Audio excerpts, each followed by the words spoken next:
तो गाइस मैं यहाँ पे बेसिकली हाजिरा मकबरा के अंदर आया हूँ। तो मैं आपको अभी बेसिकली देखा जाए तो आपको हाजिरा मकबरा का सिनेमैटिक व्यू भी दिखाऊंगा और साथ ही साथ मैं आपको उसी सिनेमैटिक व्यू में हाजिरा मकबरा के बारे में जो हिस्ट्री है और जो उसका मेन फाउंडेशन है उसके बारे में भी बताऊंगा। और साथ ही साथ मेरा भी कैमरा में अपीयरेंस रहेगा जिसमें मैं भी अपने फैक्ट्स बताऊँगा हाजिरा मकबरा के बारे में और मेरा पर्सनल ओपिनियन भी शेयर करूँगा। उज्ज्वला भी अपना पर्सनल ओपिनियन शेयर करेगी।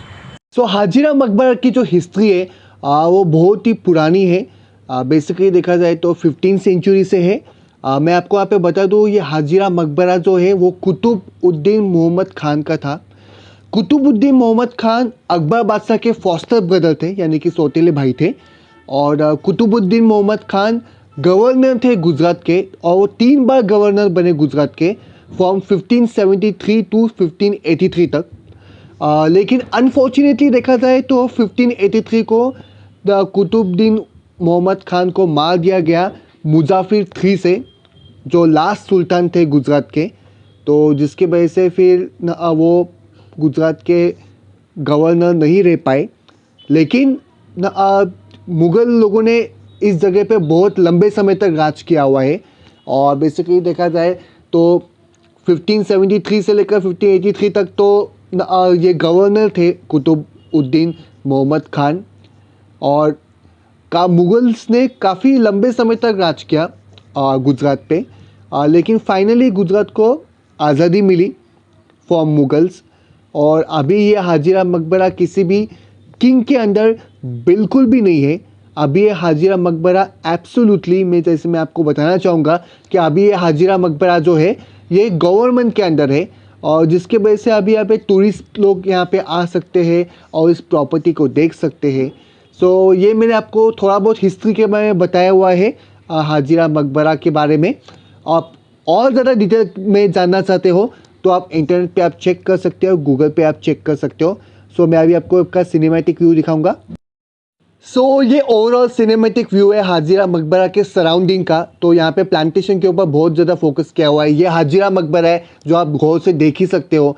और आजू बाजू में पेड़ पौधे लगा हुए हैं, ग्रास का इम्प्लांटेशन किया हुआ है। काफ़ी अच्छा है, काफ़ी खूबसूरत है, काफ़ी औसम है।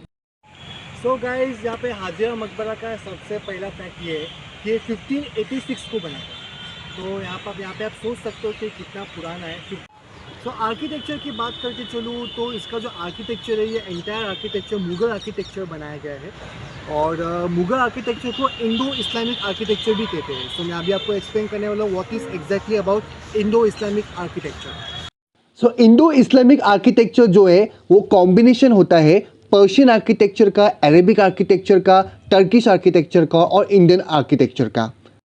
यहाँ पे जैसे देखा जाए ना इतना इतना मजबूत आर्किटेक्चर जो बनाया है ना वो इट इज़ माइंड ब्लोइंग। दोस्तों बहुत कम लोग यहाँ पे विजिट करते हैं और उन कम लोगों में से मैं हूँ। I am feeling proud of it. My daughter से इज़ वेरी मच एक्साइटेड हाजिरा मकबरा के एरिया में उसको वॉक करना है। मैं उसको वॉक करा रहा हूँ, 1 साल की हुई है और she is very much interested to walk around this heritage property.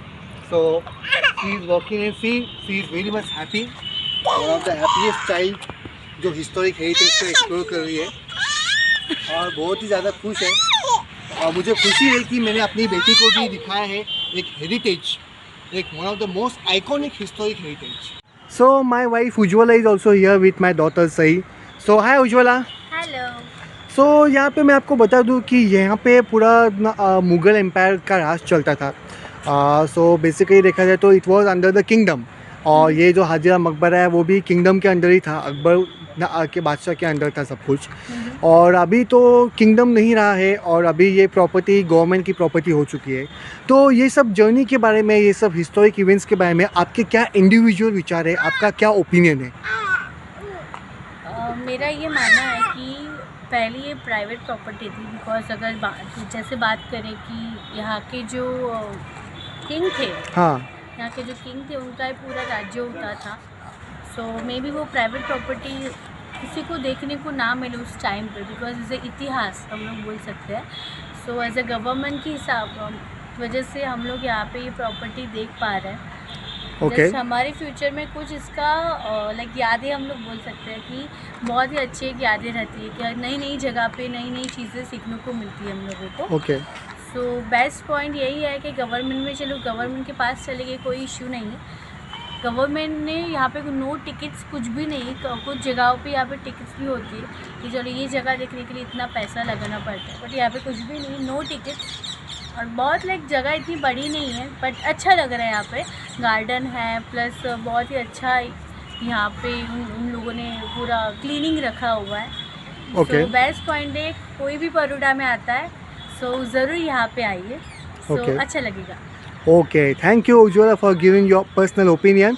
सो उज्ज्वला ने अपना पर्सनल ओपिनियन को शेयर किया है, अभी मैं अपना पर्सनल ओपिनियन शेयर करूँगा। तब तक के लिए स्टे ट्यून, स्टे कनेक्टेड।